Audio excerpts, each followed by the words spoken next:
দেশের গণতন্ত্রের অর্ডার ফিরিয়ে আনতে গণমাধ্যমকে শক্তিশালী ভূমিকা পালন করতে হবে বলে জানিয়েছেন বিএনপির স্থায়ী কমিটির সদস্য আমির খসরু মাহমুদ চৌধুরী।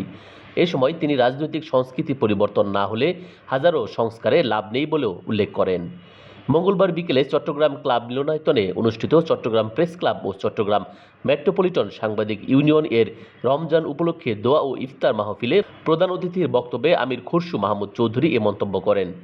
তিনি বলেন, চট্টগ্রামের সাংবাদিকরা 5 আগস্ট পর্যন্ত রাস্তায় থেকে জনগণের সামনে সঠিক চিত্র তুলে ধরেছে।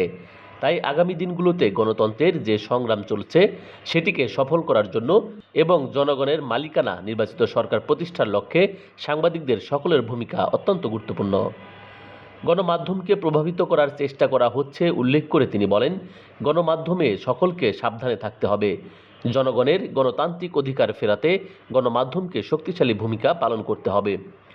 চট্টগ্রাম প্রেস ক্লাব আহ্বায়ক ও জেলা প্রশাসন ফরিদা খানমের সভাপতিত্বে এতে বিশেষ অতিথির বক্তব্য রাখেন সিটি কর্পোরেশনের মেয়র ডাক্তার শাহাদাত হোসেন, বিএনপির কেন্দ্রীয় সহ-সাংগঠনিক সম্পাদক ব্যারিস্টার মীর মুহাম্মদ হেলাল উদ্দিন, দৈনিক যুগান্তরের সম্পাদক কবি আব্দুল হাই শিকদার, জাতীয় প্রেস ক্লাবের সাধারণ সম্পাদক আইয়ুম ভূঁইয়া, বিএফইউজের ভারপ্রাপ্ত সভাপতি ওবায়দুর রহমান শামীম, বিএফইউজের মহাসচিব কাদের গনি চৌধুরী, এছাড়াও সিএমইউজের সাধারণ সম্পাদক সালেহ নোমান, প্রেস ক্লাবের সদস্য গোলাম মওলা মুরাদ ও মিয়া মোহাম্মদ আরিফের পরিচালনায় অনুষ্ঠানে বক্তব্য রাখেন ইফতার মাহফিল আয়োজক কমিটির আহ্বায়ক শামসুল হক হায়দারি, প্রেস ক্লাব সদস্য সচিব জাহিদুল করিম কোচি, সিএমইউজের সভাপতি মোহাম্মদ শাহনওয়াজ, প্রেস ক্লাব সদস্য মোস্তফা নঈম।